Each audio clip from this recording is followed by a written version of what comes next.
Hello everyone, যারা যারা এই ভিডিওটি দেখছো তাদের সবাইকে জানাই ওয়েলকাম টু BNE24। তোমরা তো জানোই এবারে রথে আমি ছিলাম দীঘাতে, আর দীঘার অনেক ভিডিও আমি তোমাদের সাথে শেয়ার করেছি।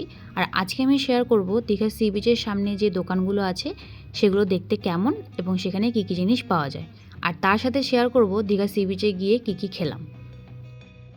এই যে জায়গাটা দেখতে পাচ্ছ, এটা পুরোটা জুড়েই ছিল সব দোকানপাটগুলো। দেখে কেমন একটা মেলা মেলা ফিল হচ্ছে না? চলো এই সামনের দোকানটায় কী কী আছে আগে সেটা দেখা যাক।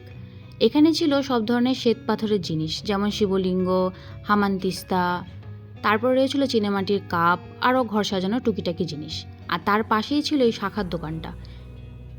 এখানে প্রচুর ধরনের তুমি শাখার দোকান পেয়ে যাবে, আর এই শাখাগুলো কেনার আগে একটু ভালো করে চেক করে নেবে। এখানে ছিল আরও একটি শাখার দোকান, সাথে ছিল শাক বা শঙ্খ যেটাই বলো, আর তার সাথেই ছিল এই ঠাকুরের ফটোর দোকানগুলো। দেখো কি সুন্দর লাগছে দেখতে। তারপর হাঁটাতে চলে এলাম এই দোকানটায়। দাঁড়াও, এই দোকানটা তোমাদের সামনে থেকে দেখাই। এই দোকানটা আমার সব থেকে ভালো লেগেছে দেখতে, কি সুন্দর করে সাজানো। আর তার সাথেই ছিল এই জুয়েলারি শপটা। এখানে অনেক ধরনের জিনিস পেয়ে যাবে, বাচ্চাদের খেলনা জিনিস থেকে শুরু করে ঘর সাজানো জিনিস, অনেক কিছু। আর এই দেখো আরও একটি শাখার দোকান। এখানে তুমি প্রচুর শাখার দোকান পেয়ে যাবে, যেহেতু সামনেই সমুদ্র, তো ওখান থেকে প্রচুর শাক আনা হয় এবং শাখাও তৈরি করা হয়।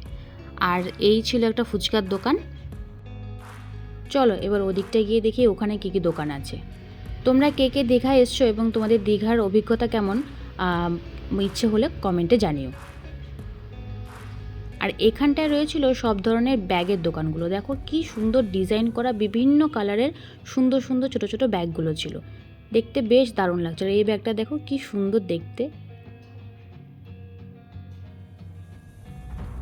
তারপরেই চলে এলাম পেট পুজো করতে। আর দীঘার স্পেশাল এই খাবারটা না খেলে মনে হয় দীঘা ঘোরাটা অসম্পূর্ণ রয়ে গেল। এটা হচ্ছে দীঘার স্পেশাল মাছ ভাজার দোকান।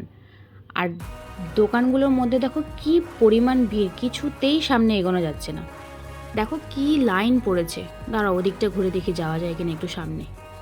না, ওই দোকানটা অনেকক্ষণ চেষ্টা করার পরও যাওয়া গেল না সামনে, তাই চলে এলাম আর একটা দোকানের সামনে। এখানেও ভিড় ছিল, কিন্তু ওই দোকানটার তুলনায় একটু কম। অবশেষে আমি দোকানটার সামনে আসতে পেরেছি। আর দেখো কি সুন্দর করে সাজানো সব মাছগুলো, কত রকমের মাছ ছিল। আর এখানে হচ্ছে পমফ্রেট মাছ ফ্রাই করার আগে যে প্রস্তুতি সেটা করা হচ্ছে। ভালো করে মাছটাকে কেটে এবার নুন হলুদ দিয়ে ওদের যে মশলাটা তৈরি করা থাকে সেটাতে মাখিয়ে বা মাছগুলো ফ্রাই করে দেবে। আর এই যে এখানে চলছে মাছ ভাজা, চিংড়ি, চিকেন, পমফ্রেট মাছ, আরও অনেক কিছু ছিল এটার মধ্যে। আর আমরা অর্ডার করেছিলাম একটা চিকেন লেগ পিস, একটা ভেটকি, আর চিংড়িটাও নিয়েছিলাম, ওটার ভিডিওটা আমার নেওয়া হয়নি। ভিডিওগুলো তোমাদের কেমন লাগছে অবশ্যই জানিও। আজকের ভিডিওটা এই অবধি, দেখা হবে নেক্সট ভিডিওতে।